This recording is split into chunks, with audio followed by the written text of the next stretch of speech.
Séculaires et emblématiques de la Chine, les arts martiaux sont implantés en France depuis plusieurs décennies et ne cessent de séduire un nouveau public. Aujourd'hui, leur nombre de pratiquants ne cesse de grandir et au petit matin, les parcs se remplissent d'adeptes de Tai Chi ou de Qigong. Décryptage.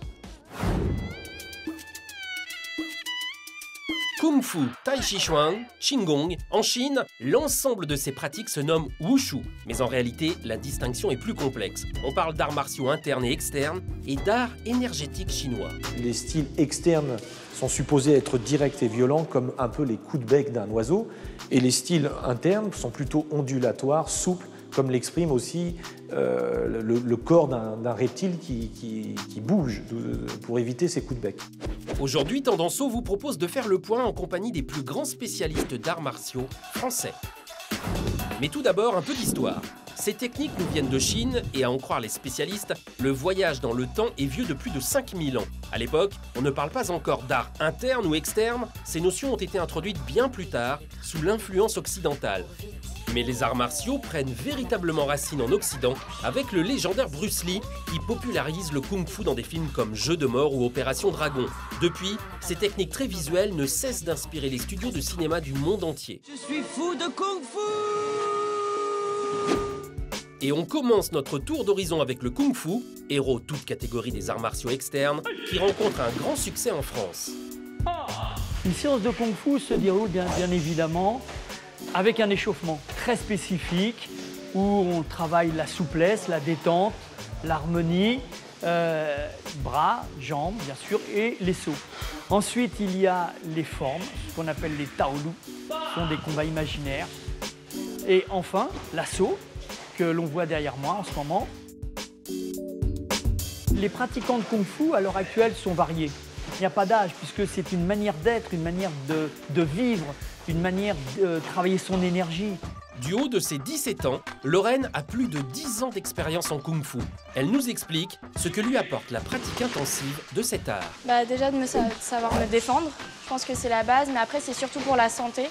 De faire du sport 2 fois par semaine, je pense que ça m'apporte que du bien. Ça me permet de décompresser le soir après les cours, de pouvoir me défouler. Après les arts externes, on s'intéresse à présent aux arts internes, et plus particulièrement le Tai Chi Chuan. Plus confidentiel car implanté depuis moins longtemps, ce serait pourtant le sport le plus pratiqué au monde. Rencontre avec Roger Itier, le spécialiste en la matière. La particularité du Tai Chi, c'est justement de travailler les mouvements en lenteur.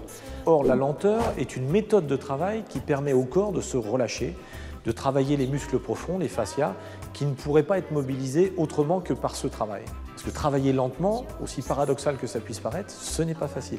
Donc ces mouvements qui sont ronds, très jolis, les mains comme les nuages, etc., évoquent ce qui se passe dans la nature et on le formalise par un mouvement qui est une sorte de calligraphie corporelle qui permet effectivement, 1, de libérer les articulations, 2, de travailler en respiration et en équilibre, et 3, éventuellement de lui donner une destination martiale. Car sous ses aspects bon enfant, le Tai Chi est un véritable art martial.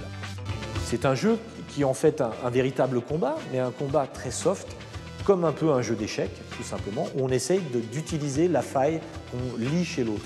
Et on la lie pas de manière visuelle, mais de manière sensitive, puisque les mains sont collées à celles de mon partenaire. Mais la base des arts martiaux internes et externes, c'est le travail de l'énergie. Et quand on pense art énergétique, on pense Qigong. Le Qigong, c'est des techniques qui permettent de capter, renforcer, faire circuler l'énergie pour améliorer la santé. Il faut savoir que pour les Chinois, l'homme est entre l'énergie de la terre et l'énergie du ciel. Et l'homme se situe au milieu. Donc on doit travailler ces énergies pour, encore une fois, éliminer les fungs perverses, c'est-à-dire les énergies, la maladie. Donc un travail sur le souffle, sur la concentration et sur cet ensemble de choses. À la Qigong, on peut dire que ce n'est pas seulement des techniques, c'est plutôt une philosophie. Et en même temps, on peut aussi l'utiliser pour un art de combat. Donc la pratique interne et externe se complètent mutuellement. Bien souvent d'ailleurs, et en Chine c'est vrai, les maîtres d'arts martiaux qui sont excellents en interne ont souvent été des maîtres d'externe. Ont pratiqué les styles externes et se sont spécialisés après dans l'interne pour des raisons de goût ou simplement d'âge. Et l'engouement est tel que des Français ont créé leur propre art martial interne, le Wu Tao, un mélange de techniques traditionnelles chinoises et de danse contemporaine. Des figures qui déploient les ailes des anges et décrochent la lune, au sens métaphorique évidemment.